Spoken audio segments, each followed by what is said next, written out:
Oke, kembali lagi di channel Ghost Education. Sekarang kita akan membahas objek dari pajak penghasilan. Untuk objek, ya, itu dibagi tiga. Yang pertama itu objek pajak umum pada pasal 4 ayat 1, terus objek pajak final pasal 4 ayat 2, dan non-objek pajak pasal 4 ayat 3. Untuk pasal 4 ayat 1, ya, itu dikenakan tarif pasal 17 atau tarif pajak progresif. Untuk perhitungannya, itu akan dibahas di video lain. Terus untuk objek pajak final itu dikenakan tarif sesuai peraturan perundang-undangan, itu tarifnya final dan dikenakan secara bruto, ya. Terus untuk non objek pajak itu tidak dikenakan pajak. Nah, untuk pasal 4 ayat 1 ini dikenakan tarif pasal 17 secara neto. Artinya apa? Anda misalkan punya pendapatan gitu ya. Itu dikurangin biaya dulu, ya. Dikurangin biaya, jadinya penghasilan kena pajak. Dan di pasal 4 ayat 1 ini, transaksi-transaksi atau penghasilan yang dikenakan pada objek pajak final dikeluarkan dulu. Karena apa? Ini sudah kena tarif final. Nah, transaksi yang non-objek pajak juga harus dikeluarkan di sini. Ya. Jadi yang kena pajak itu hanya penghasilan yang pada pasal 4 ayat 1 UU PPh-nya. Untuk objek pajak umum. Untuk objek pajak final, itu dikenakan bruto. Dan pembayaran dilakukan di saat itu juga. Nah, kalau untuk pasal 4 ayat 1 atau objek pajak umum ini dilakukan pada satu tahun, periode 1 tahun. Ya, ketemu PKP dikurangin PTKP gitu ya. Nah, nanti kita akan bahas ya di video yang beda. Tapi yang jelas di tarif pasal 17 ini itu akan dikeluarkan transaksi yang berhubungan dengan objek pajak final dan non objek pajaknya dikeluarkan terlebih dahulu. Nah, apa sih yang terdiri dari penghasilan secara umum tadi ya pada pasal 4 ayat 1 UU PPh? Yang pertama itu penggantian berkenaan dengan pekerjaan atau jasa, yaitu penghasilan kamu gitu ya, saat kamu memberikan jasa. Terus hadiah yang berhubungan dengan pekerjaan atau kegiatan dan penghargaan. Terus itu ada laba usaha, ya, terus keuntungan karena penjualan, karena pengalihan harta. Selanjutnya ada penerimaan kembali pembayaran pajak yang telah dibebankan sebagai biaya dan pembayaran tambahan pengembalian pajak. Jadi itu dianggap penghasilan. Terus ada bunga termasuk premium, diskonto ya, karena jaminan pengembalian utang. Selanjutnya ada dividen ya, dengan nama dan dalam bentuk apapun. Selanjutnya ada royalti atau imbalan atas penggunaan hak. Selanjutnya ada sewa, ya, penghasilan lain sehubungan dengan penggunaan harta. Selanjutnya ada penerimaan atau perolehan pembayaran berkala. Selanjutnya ini ada penghasilan secara umum selanjutan. Terus yang pertama itu adalah keuntungan karena pembebasan utang, ya, pembebasan utang. Tetapi itu maksimal 350 juta. Ini lanjut ya. Terus keuntungan selisih kurs mata uang asing, ya. Selisih lebih karena penilaian kembali aktiva, premi asuransi, terus iuran yang diterima atau diperoleh perkumpulan dari anggotanya yang terdiri dari WP yang menjalankan usaha atau pekerjaan bebas. Jadi ini termasuk penghasilan untuk badannya yang menerima uangnya. Selanjutnya ada tambahan kekayaan itu yang berasal dari penghasilan yang belum dikenakan pajak. Selanjutnya ada penghasilan dari usaha berbasis syariah. Selanjutnya ada imbalan bunga, sebagaimana yang dimaksud dalam UU yang mengatur mengenai ketentuan umum dan tata cara perpajakan. Terakhir itu ada surplus Bank Indonesia. Nah, masuk ini ke pasal 4 ayat 2, yakni penghasilan final. Penghasilan final ini itu dibagi 5 secara umumnya. Yang pertama itu adalah penghasilan berupa bunga, deposito, dan tabungan lainnya. Ya, itu ada bunga obligasi, surat utang negara, bunga atau diskonto, surat harga jangka pendek yang diperdagangkan di pasar uang. Ya, bunga simpanan yang dibayarkan oleh koperasi kepada anggota koperasi gitu ya. Itu juga termasuk penghasilan final.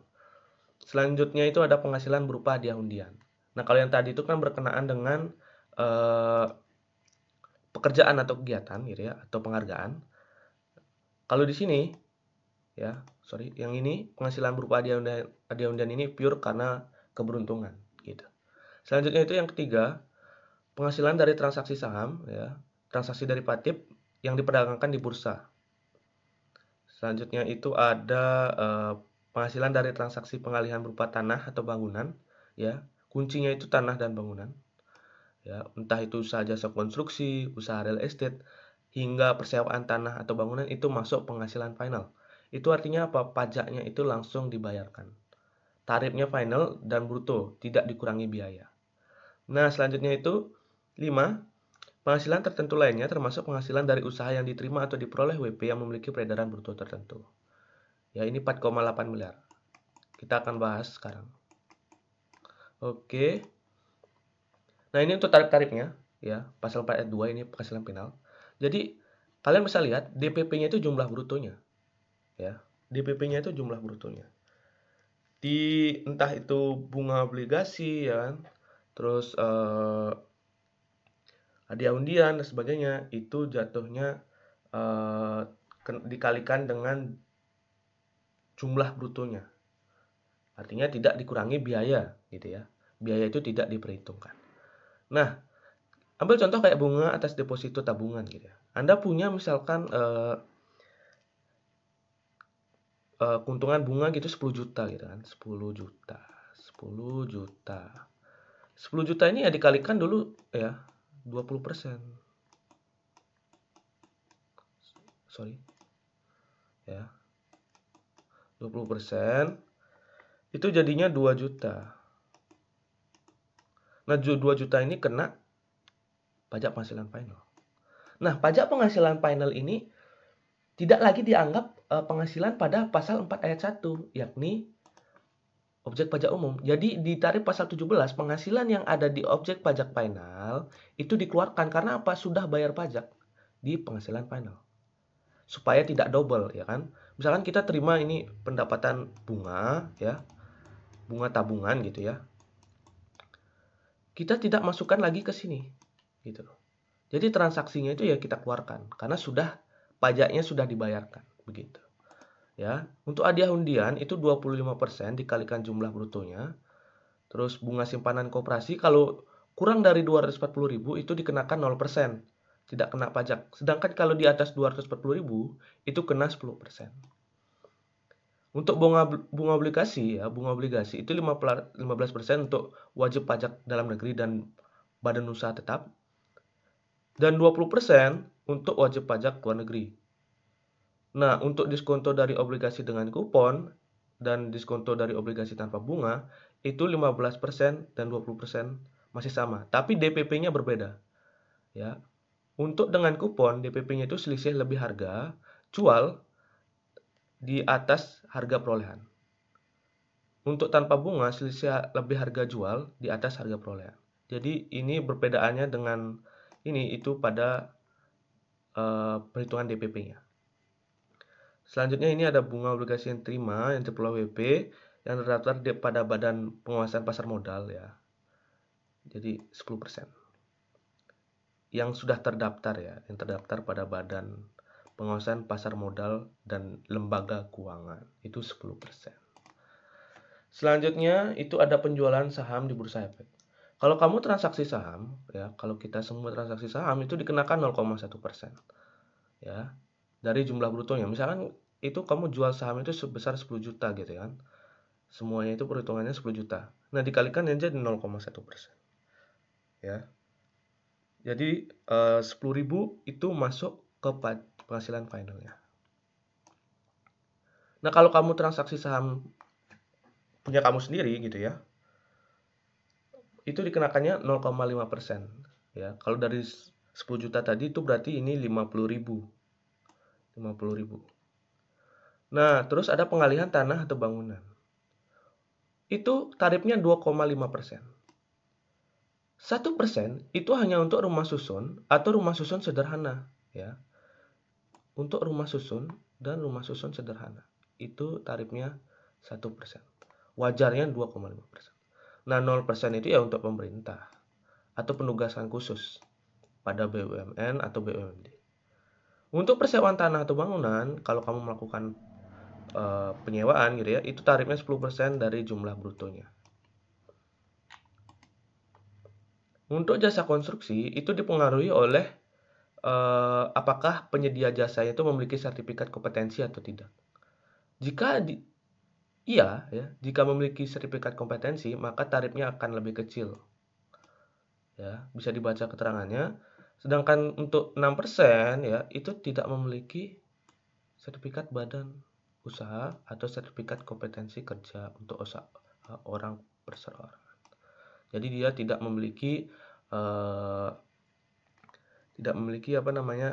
sertifikasi. Jika tidak memiliki sertifikasi, maka biaya yang dikeluarkan tarifnya akan lebih besar. Seperti itu. Selanjutnya itu WP peredaran tertentu, ya, jika 0 sampai 500 juta itu tidak dikenakan pajak, sedangkan 0,5%, 500 juta sampai 4,8 M itu dikenakan pajak. Itu 0,5%. Misalkan Anda punya peredaran usaha karena melakukan usaha gitu ya, 33 miliar, itu 500 juta tidak dikenakan pajak. 500 juta ini tidak dikenakan pajak. Sisanya 2,5 M itu dikali 0,5%. Nah, ini baru dikenakan pajak. Ya.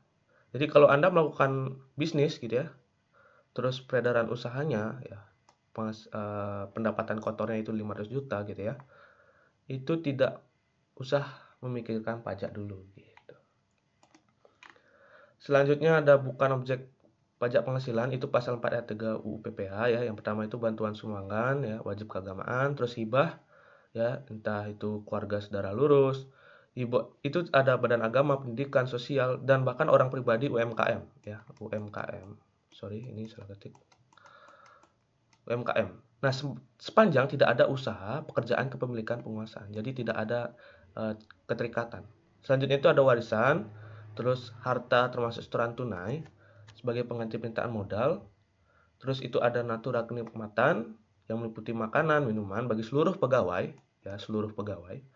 Yang kedua disediakan di daerah tertentu, yang disediakan oleh pemberi kerja dalam pelaksanaan pekerjaan, terus bersumber dari APBN, APBD, dan jenis batasan tertentu. Terus pembayaran dari perusahaan asuransi itu juga tidak dikenakan pajak, karena kecelakaan, sakit, atau bahkan ini pembayaran asuransi beasiswa juga tidak dikenakan pajak. Jadi kalau kamu menerima duit dari perusahaan asuransi itu tidak dikenakan pajak. Nah, terus selanjutnya itu ada dividen dengan berbagai ketentuan. Ini maksudnya adalah kalau dividen yang tersebut diinvestasikan di wilayah negara kesatuan Republik Indonesia dalam jangka waktu tertentu ya, itu tidak akan dikenakan pajak. Tapi kalau seandainya kamu langsung terima dividen ya, masuk ke rekening kamu gitu misalkan, ya itu dikenakan pajak. Tapi kalau kamu investasikan lagi gitu, misalkan kayak surat utang negara, itu tidak akan dikenakan pajak. Selanjutnya itu adalah iuran yang diterima ya, yang pendiriannya telah disahkan OJK. Terus penghasilan dari modal yang ditanamkan dana pensiun dalam bidang tertentu. Selanjutnya bagian laba atau SHU yang diterima atau diperoleh anggota dari koperasi, perusahaan komanditer yang modalnya tidak terbagi atas saham-saham. Ya. Persekutuan, perkumpulan firma, dan kongsi termasuk pemegang unit penyertaan KIK.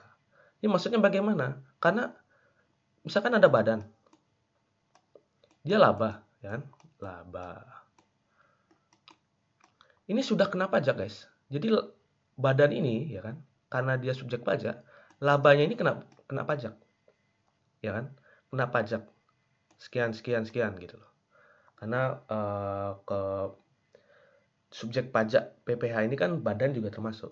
Nah, artinya apa? Di saat laba ini sudah kena pajak, sisanya ya kalau pada badan perkumpulan firma itu misalkan ada tuan A, terus tuan B.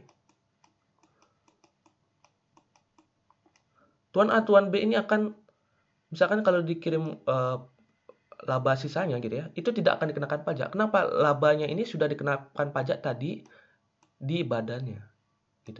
Jadi supaya tidak double tax gitu ya, kena pajaknya tidak dua kali, jadi labanya ini ya akan kena di subjek pada badannya, bukan pada di saat pemberian keuntungannya. Jadi ke tuan A, tuan B ini ya tidak akan kena pajak.